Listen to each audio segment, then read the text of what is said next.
Hello friends, welcome back to the channel.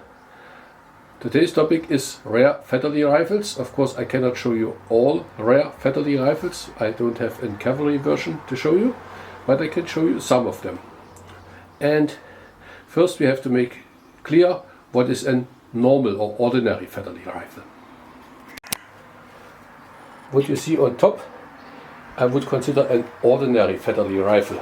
This is the standard infantry model 1881, and it's different from its predecessors just because of the rear sight. I will tell you in a moment a little more about this. The lower rifle is a police model, and you see it's clearly shorter, about 15 centimeters, and has some differences which former Vetterli rifle had, but this one from 1881 does not have these features anymore. I'll show you in a moment in detail. Just because I have it in my hands right now, this is a bullet of the correct size for the Vetterli. This is caliber 41 or 10.4, and you see in the uppermost it's sliding in and has some play. Not so in the lower one. So bullets like this would give satisfactory precision on the lower rifle, but horrible precision at the uppermost rifle. Just that you see there are enormous differences in barrel diameter. This guard or cap, or however you want to refer to it, was standard for every Vetterli rifle. Today they are quite rare, and expect prices 110, 120 francs or dollars upward. One difference between the two you see almost immediately. This one has a bayonet lock, so it's prepared to accept a bayonet, missing at the police version. So police did not have bayonets, that's why the rifle does not need a bayonet lock. And you see that the swivel for the belt to carry the gun is here, relatively short distance to the muzzle, and with the infantry rifle it's on the second bend, so it's far longer distance.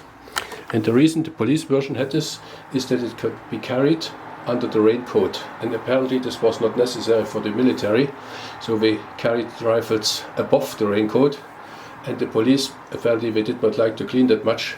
They carried the rifle when it rains below the raincoat. Also obvious difference is the rear sight. See, this one goes to, I think, 2,200 meters. So you can put this completely up. How to do this? And then just like this. So this is the rear side, and you cannot hold it at the shoulder anymore. You have to put it against the belly if you want to aim like this. And the maximum distance, they say, is 2,200 meters. And the power of the cartridge is about that of an 44 Magnum, so this is very, very optimistic. For the police, such long distances apparently are not necessary. That's why the sight is completely different. So this is the major source I used for this video, Repeating Rifles of Switzerland, and there's on one page you see all the different sights which were used at Vetterli rifles. And that's why it's quite easy to see from what time your Vetterli rifle is. Next difference, what you had on older Vetterli rifles, and you still see on the police version, is this kind of artwork in the wood, sometimes also below here, not on this one, which was simply not done on later models of the Vetterli rifle. The early models also had this loading gate or mud guard on the loading gate, and on some of these versions you still see the hole drilled and sometimes remnants of the screw inside, so apparently things got lost quite easily. Another thing, I hope you can see it, you can take back the bolt, and if you want to completely remove the bolt, there's here something like a wedge which you have to press in, and then you can, when you work it out a little bit, you can remove the whole thing. police rifle, it looks that this wedge is missing, but it's not. What you have is an actually protector for this one, and when you push it forward to protect this opening, then you can also see the wedge. This thing, by the way, flips away when you load in cartridge and you eject the empty shell. Then the shell pushes this thing away, and that's why this type of guard is missing on almost all later versions, and it was then not even issued with later models anymore. So I replaced the police rifle with the oldest Vetterli rifle Ion. This is a sniper rifle from 1869. You may see it has a Z trigger with 2 tanks, and it's a single shot rifle. It's also a little bit shorter than the other one, and like the old Vetterli rifles, also the butt plate looks different. I forgot to mention what you see here, hopefully. This is something like blast out holes or vent holes, which are missing in all newer versions. So the people thought maybe if the ammo explodes or something like this, that the bolt is not thrown in the face of the shooter, but the rifle breaks. I do not know why they didn't make them anymore. Either something happened and they didn't work as expected, or never anything happened, and then there's also no need for them. And you see also the sniper rifle does not have a bayonet lock because it's apparently not necessary. There are 2 different types of Z triggers for the Vetterli rifle. Type 1896, what you see on the left hand side, and 71, which you see on the right hand side. And they are quite simple. You have a sear which holds back the firing pin, and when you press the normal trigger, you press against a spring this thing up, and if you move it far enough, then just the fire will fire. The second trigger brings tension on the spring, and the first trigger releases the tension, and then this piece jumps up and kicks away the sear, and the shot fires with very little resistance. So the lowermost rifle is this sniper rifle I just introduced you, and the 2 upper ones are the cadet rifles, type Vetterli, type 1 and type 2. I already introduced both rifles to you in my video about Swiss cadet rifles. Just short, this one has a guard where you can close the loading gate, and this one also still has this vent holes or blast holes, and not on this one. So type 1 is really hard to find, extremely rare. Type 2 you see from time to time. So the rifle I can show you next is a quite rare one. This is the border guard version of the Vetterli rifle. Only 400 of them were made. Mine is number 260. By the way, the ordinary Vetterli rifle from 1881, which I showed to you, has a serial number about 180,000, and the police version had serial number below 100. This tells you a lot how much or how many of them were made.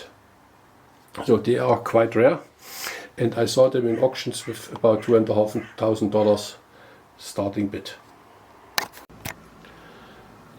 There is one more special thing, that's the rifling in this barrel. So the length of one turn is 550 mm in this rifle, whereas it's 660 mm in all other rifles. 25 centimeters or 10 inches, then you can, so 100 mm or 5 inches, that you can somehow convert it if you wish to do so. The maximal distance the rear side can show is 600 meters as compared to the 2000 of the other rifles. So what you see here is a completely disassembled border guard carbine. I will not do so, I will just show you later how to take the bolt out and how it looks when it's converted from rim fire to center fire. And see, there is a small fork which hits the rim of the round, and there are different type of these forks for the Vetterli rifles, and this can also help to date your Vetterli rifle. And you see the most right hand one is wrapped in alu wrap. Sometimes it's just paper, and this one is stored behind the butt plate of any Vetterli rifle I had so far. So there is always a spare fork behind the butt plate of every Vetterli rifle, at least from all the ones I own. The last rifle I can show you is a hybrid, which is not even in the book I've shown you, so I cannot tell you exactly what it is, but I can narrow it down in a moment. But you just see it is shorter than the other rifle. You know it sometime. The first and obvious difference is this piece which is missing here. And what is it good for? What you can see is this guides not only the bolt, it cannot wobble anymore, it's also for easy disassembly. You see, there is something like this lever which I can put down, and then I can easily remove the bolt. This is unlike all other Vetterli rifles, also the Italian Carcano Vetterli. We still had the system with the wedge where you can have to press out this wedge and then you can remove the bolt.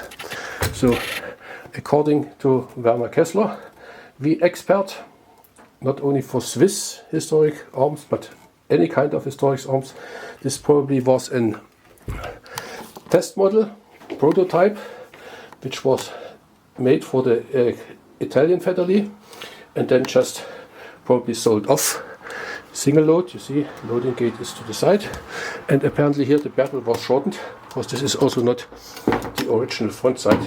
Some gunsmith made this, and this apparently was used as a hunting rifle.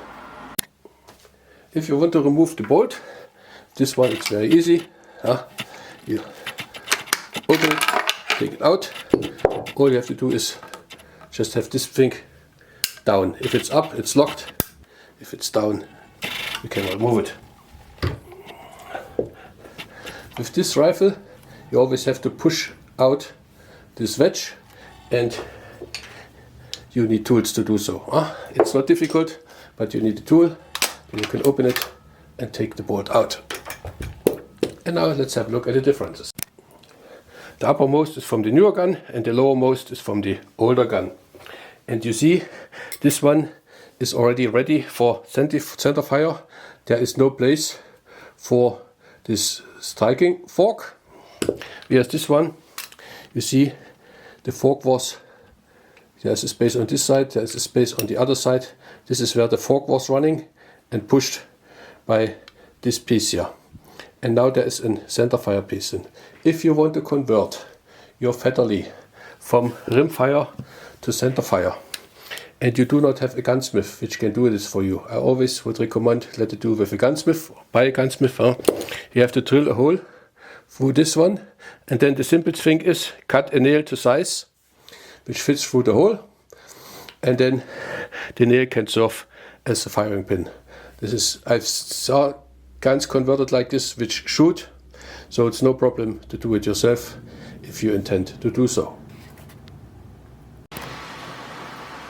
This is how looks a center fire firing pin made by Werner Kessler for the Vetterli rifle, just in case you want to make one by yourself. As I said, the simple version is just put a nail cutter to size. It serves the same purpose. So at the end of the day, just find a lot of literature, either printed or on video in the internet, how to convert your rimfire Vetterli into a centerfire. This is not very difficult, and also there are numerous articles about reloading, and I will tell you how I do it. So what you see here is an original ammo pouch for the Vetterli rifle. I think that fits about 120 or so rounds in, and What I used are just 8mm Lebel, which are then fitted to make the Vetterli. I don't do it myself, I buy them at munitionsdepot.ch. I put you a link in the description. I'm not sponsored by them, nothing at all, but this is just a nice source where you can get them without much effort. There are more Vetterli rifles in the US than you might think possible, and I know that Remington made some ammunition for the Vetterli, but probably you won't get this anymore. If you use the Lebel brass and you buy a die set as for Lee for instance, then the shell holder will not fit to them. You have to buy one for the 8mm Lebel. This is the one which we provide, and it doesn't fit. You have to use the one for the 8mm Lebel, then it fits and then it's no problem. Should you decide to convert from RWS or RWS 10.3 times 60R, then the provided shell holder fits nicely, so it's not the same always. You have some variety to choose bullets from. The small one here is from Missouri and it's a 10.4, and you see it wobbles in some of the rifles, and others it does not. The one which munitionsdepot.ch uses is the one for the 44 Magnum, which I also used, and it works. And this is also the ammo. If you buy complete ammo, I think this is the bullet they use in their Vetterli ammo, if you decide to buy it there. And my last found is from this company, gundam.eu, and they make nice bullets for, I hope you can read this, for the Vetterli rifle. So this would be my choice, because you can also lubricate them. The other ones with the jacketed bullet you cannot lubricate. Here you see some of the powders I used so far. You can use the Swiss black powder number 3, 40 to 42 grains, depending a little bit on the size of your shell. Some make 38, some make 41 millimeters, doesn't matter, they all fit. And depending, just fill it up that there is no space between the powder and the bullet. Or you use 20 or 21 grains of Vitavori N110. This is the same load as you use for the 44 Magnum. You use 20 grains or 21 grains. The shell is only half full, so you have to fill this with cotton or something like this, that the powder is not too loose. Or you fill your shell with Hodgson 777 as a black powder substitute, but this is not available in Switzerland anymore. What is available and new is Reload Swiss number 14, and there are load data on the webpage of Reload Swiss. I never tried this myself so far, but I will do in the immediate future. So this is new because, for instance, the 777 is not available in Switzerland anymore, and also the Swiss black powder is hard to get. So what you see here are results from test shooting.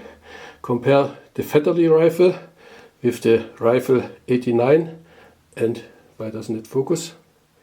With the rifle model 11. And the diameter of this dispersion is about 30 to 40 centimeters. This is about 60 to 70 centimeters, and this is a meter times a meter.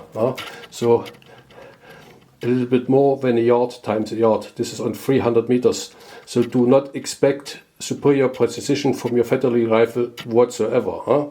If you can hit an 1 meter times 1 meter target on 300 meter, then you should be quite happy. That's the development of the Swiss Army, and the K31 would be about half the size of the K11, so even much better. So I will shoot some of these rounds for you with the Vitavori powder, and you can see how it works on 50 meters.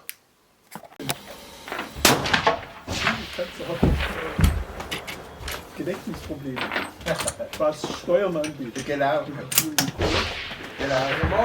Welche Angrenzung? Ja. Und das ausgepackt, sodass wir so richtige Tiefe rauskommen. Der oberste Kreis im Prinzip. Ja, von denen habe ich mehrere, jeder anders. Und ja, auch eine Farbe. Ah, ist Aber jetzt da nur schnell mit Ja, der ich bin Technik. bekommen, was jetzt gerade kommt. Die letzte Partei nach dem Abschalten. Ja, tut weh. Nach dem Abschalten von den Kernkraftwerken. Oder eine. In Deutschland, ja. Das ist jetzt, da haben sie jetzt die Dokumente zurückgelegt. Axel, Ja. hast du auch mal wollen deine Schulter kaputt machen? Laufen. Wieso? Die Spezialisten, die sind sicher, wir können es weiterleiten. Ja! Wir haben ein Stromproblem, wenn wir die abschalten. Und er hat genau das Gegenteil erzählt. Das gleiche wie mit Corona. Das hat ja wegen multipolar, hat das ja Ja, Vorteil. genau. Das ist alles geschwätzt. Oder viel. Also wenn da die Gruppe so nachgesprochen wurde beim ZDF. Das ist im Fall 10. So,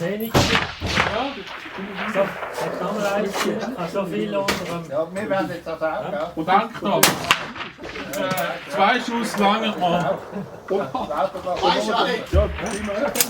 Ja, genau. Was ist denn das für ein Kaliber? 45. Da kann. Ja, ja, aber das ist nicht so, wie er geladen hat. Ah, gut, das war das Fabrikmunition. Dann geht's noch. Also wenn wir die anderen würden festnehmen. Siehst du es im Zentrum? Ja, die hast du geschossen. Nein, da unten ist von Ja, dir. genau. Okay. Da unten, im Zentrum, so viel letzte drunter. Das ist von dir. Okay. Na gut, da kriegt man auch die Kleinkriminelle freilaufen.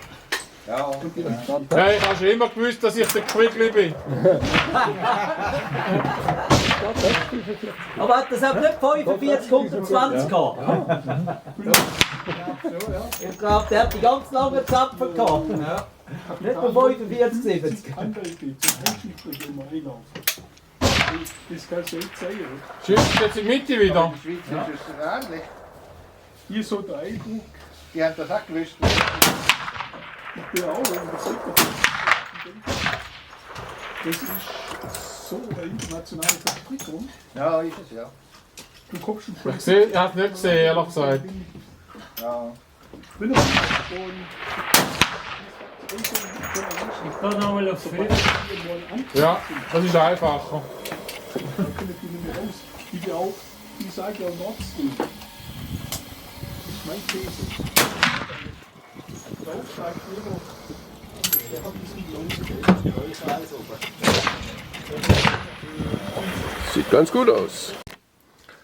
So, you saw me shooting with this border guard carbine, and the dispersion is more or less okay. So it's about hand size on 50 meters, and I had to aim below the target. So this rifle shoots on this 50-meter distance about 60 centimeters high, which is 2 feet, which is a lot, but I cannot adjust the sights that easy. But looks quite okay, and it was an nitro powder charge, because you see there was no black powder smoke. Next time I will try a different one. So thank you very much for watching. I hope you enjoy it, and see you next time.